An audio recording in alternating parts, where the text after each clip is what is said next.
Class, this is Mr. Cromwell. I want to talk about your final assignment, the week 5 assignment, the writing decisions reflection assignment.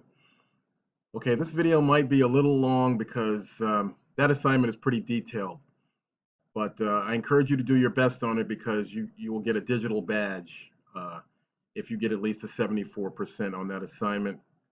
If you want to know more about digital badges, you can read that in the assignment instructions and in one of the announcements that I posted earlier in the class about digital badges, okay? So let's look at the assignment. When you go into the class, uh, you'll go to week 5, and this is what you'll see. Week 5, summative assessment, writing decisions, and reflections.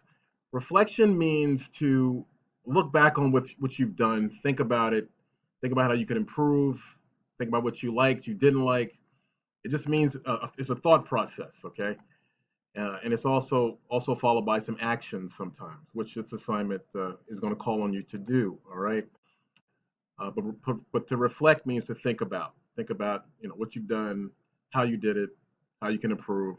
Okay, so you'll get here, and this is what the instructions look like from the start. Read this about digital badges, as I said, and then read these preliminary instructions here on this page. Go over the resources here, just like you would do for any assignment in the class, as you've done for weeks 1 through 4.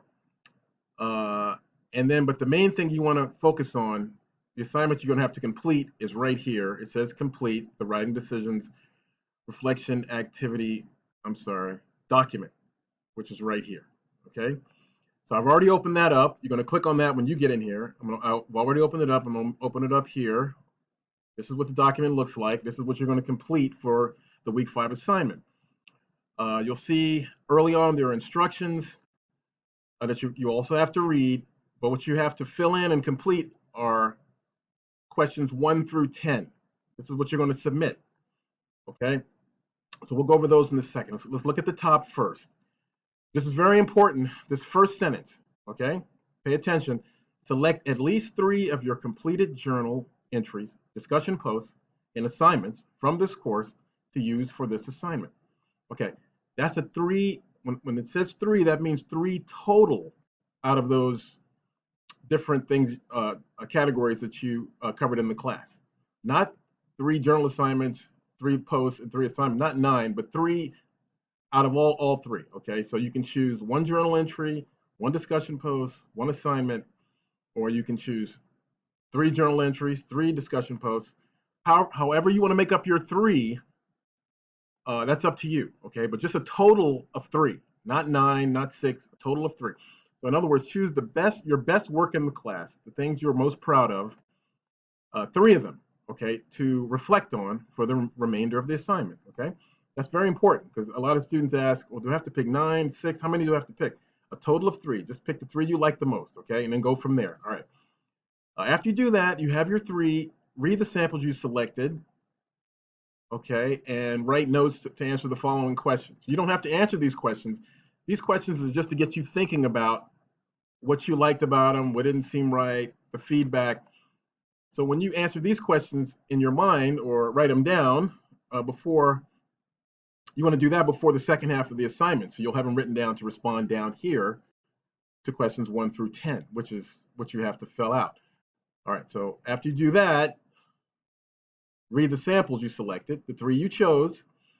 You're going to read this also. Consider these. I'll let you read this for yourself because it's just getting more into, what your writing was, how you went about it, getting you thinking about it more in depth, reflecting on it before you answer these 10 questions. Okay, so let's look at the 10 questions now that you have to respond to.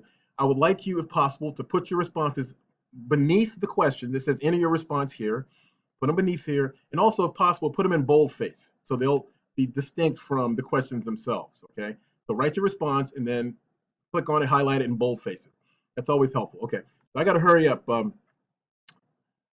don't want to get too long here. Okay, so now that you've completed your review, which is at the top, provide a 100 to 175 word response to each of the following 10 reflective prompts. Review your completed responses for correct spelling, grammar, and clarity. Before you submit this worksheet, Make sure you review all your responses in those areas, spelling, grammar, and clarity, okay? And each response should be between 100 and 175 words. In other words, it should be no 1 or 2 word responses, okay? You will get grade points deducted if you do that. Okay, 100 to 175 words, each of the following 10. You must answer all 10, all right? So now you're ready to respond. So number 1, based on what you learned during this course, what genres do you recognize that you use personally in your career or in college? Explain your response. Okay, as you've learned in the course so far, genres of writing are different kinds of writing. Okay, an email is different from a blog, which is different from a book, which is different from a letter, which is different from a magazine article. Okay, and there's different forms of writing. Poetry is another genre. So this question 1 is asking you, in general, after this class, based on this class, what kind of genres do you recognize that you use in your, either personally in your career or your college writing right now? Okay, do you write, in college writing, you might write papers. That's a genre. Okay, essays. In your career, you might write emails or memos, or you, and personally, you might write in your personal journal or letters to your friends or emails to them also.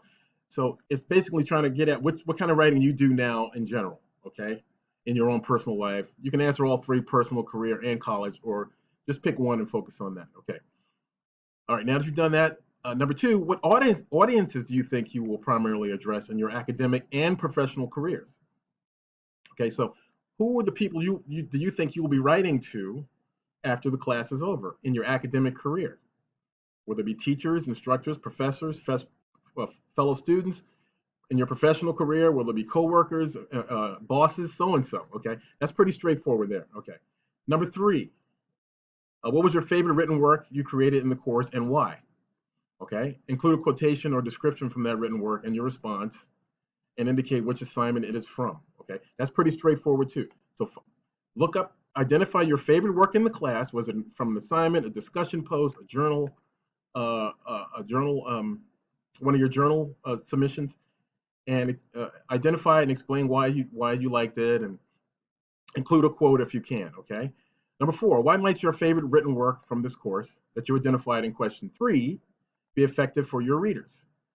Okay, what skills or strengths do you demonstrate in writing it? How might you apply skills and strengths like these to other writing contexts? Okay, so you're going to take the work, your favorite work from question 3 and apply it to question 4 and explain why you think that work might be effective for other people.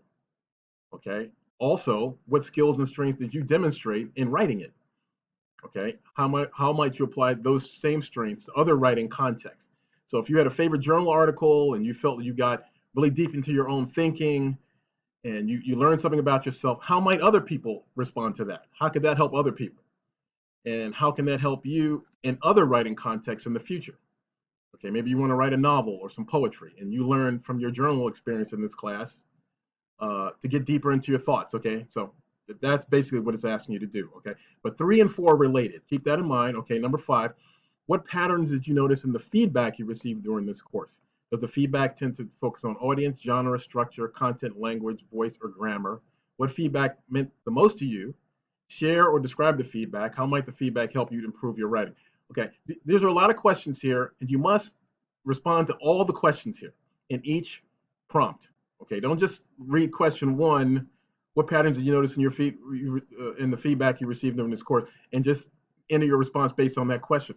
Read each question in each prompt and try to respond to them all as best as you can. Okay. Feedback means what I said to you, the comments I made to you about your work. Okay. So go back and read my feedback, explain what I said in these categories: audience, genre, structure, content, language, grammar. What feedback meant the most to you? Share this or describe the feedback. How might it improve your writing? Okay, I got to hurry up here. This is another one on feedback. All right, so that's related to 5, so that's pretty self-explanatory. Okay, 7 through 9. Number 7, select a paragraph from one assignment, journal entry, or discussion post you wrote during the course. Okay, you're going to choose a portion of something you wrote during the course, maybe one of your favorite works, and cut and paste it under here. You're going to also identify the writing's intended audience, purpose, and genre you were creating. Okay, so was it a journal? Who were you writing to? And what was the audience? The audience could have just been me. You expected me to read it, okay? but you're going to, whatever it is, you're going to cut and paste it here. Okay. Number 8 and 9 are related to question 7. Okay. Using the paragraph you identified in question 7, complete one of the following. Either revise the paragraph to incorporate the feedback you received. So whatever you put in 7, if I gave you feedback on it to say it can be improved, rewrite the paragraph based on the feedback I gave you. Okay, that's option A. Option B, if my feedback was, if you're good with it and you feel it was okay, try to write what you wrote to a different audience. In other words, if you wrote a journal assignment to me or to a best friend, write it to the President of the United States or something like that, and see how your writing changes based on your new audience, a completely different audience. Okay. If you have any questions about these, let me know. But make sure you answer all questions in each one of these prompts, like I said. Okay, please ask questions as a follow-up if you're confused about anything in this video. Okay, number 9. This is also related to question 7. Compare the paragraph you selected in question 7 to the revised paragraph you wrote in question 8. What did you consider as you made decisions about what to change or how to revise? Okay, so you're cutting and pasting a paragraph from your favorite work in question 7. You're revising it, either A or B, in question 8. You're rewriting it in a different way based on choosing A or B, and then you're going to explain what changes you made to that paragraph or that section in question 9. Okay? Okay. 7, 8, 9 related. And the last one relates to feedback again. When your instructor shares feedback on this assignment, what would you find most valuable to help you strengthen your writing skills or craft? How do you believe your writing has changed throughout this entire course? Okay, that one's straightforward. Okay, so I tried to cover all 10. If you have any questions, let me know. Make sure your responses are 175 words each, and that you answer all questions in each prompt. If you have any questions about what I've gone over here, please let me know. I'm here to help. Okay, I had to go over a lot here. It's one of the longer videos, but it is a detailed assignment. Okay, I look forward to reading your work. Let me know if you have any questions, as I said. Thank you, class. Bye-bye.